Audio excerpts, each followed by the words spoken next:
The BBC is a much-loved institution for millions of people in Britain, but the way it has tackled Gary Lineker over his use of Twitter is now causing real long-term damage. Firstly, they spent too long, having days and days of internal meetings to decide what they were doing in response to his tweets criticizing government policy. This allowed the right media to froth at the mouth and for Conservative MPs to get louder and louder in their complaints over essentially a couple of tweets. Gary also felt passionately enough about the subject and the rights of asylum seekers to continue to write about the subject. The BBC's problem here is there are no hard rules, especially for freelance presenters not working inside the impartiality of the BBC newsrooms. So Gary may have breached guidelines, but even that is an area open for debate. Next, the BBC failed to recognise that by not really making any final decision and pushing things into next week, it meant forcing Gary off-screen this weekend, which would cause a huge backlash. The whole situation is now much bigger than it ever needed to be. Match of the Day, one of BBC's long-running and most iconic shows, will be reduced to nothing more than a YouTube clips show this weekend.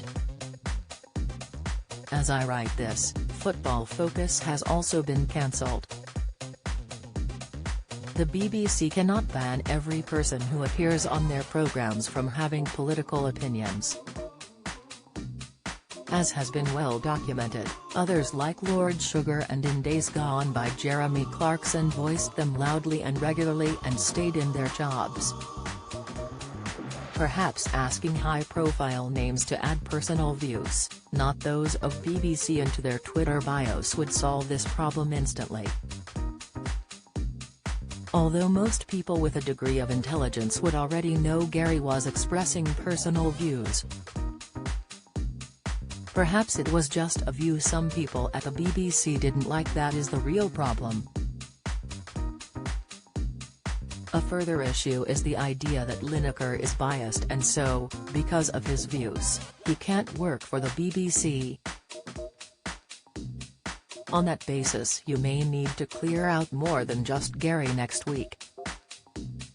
Further up the ranks you have a Director General in Tim Davie who has strong Conservative links, which admittedly he has not brought up in the job. But he stood as a Conservative councillor in the 90s and was deputy chairman of his local Hammersmith and Fulham party. And then we get to BBC chairman Richard Sharp, who is a Tory through and through. He was an advisor to Boris Johnson when he was Mayor of London. Sharp was once Rishi Sunak's boss at Goldman Sachs when the Prime Minister was a junior banker. Sharp was also an unpaid advisor for Sunak on the UK's economic response to coronavirus. He has donated over £400,000 to the Conservative Party and helped organise a loan of up to £800,000 for Boris Johnson recently.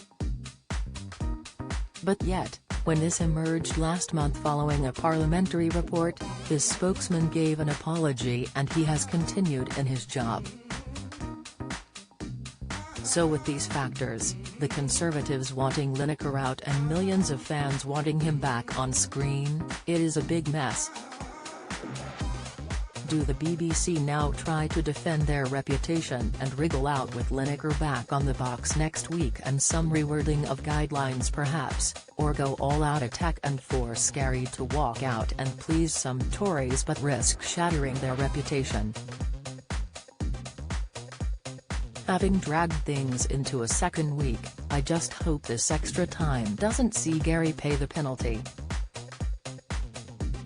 Aside from liking him on screen, if he goes, I think it will have huge ramifications for the BBC based on the reaction so far.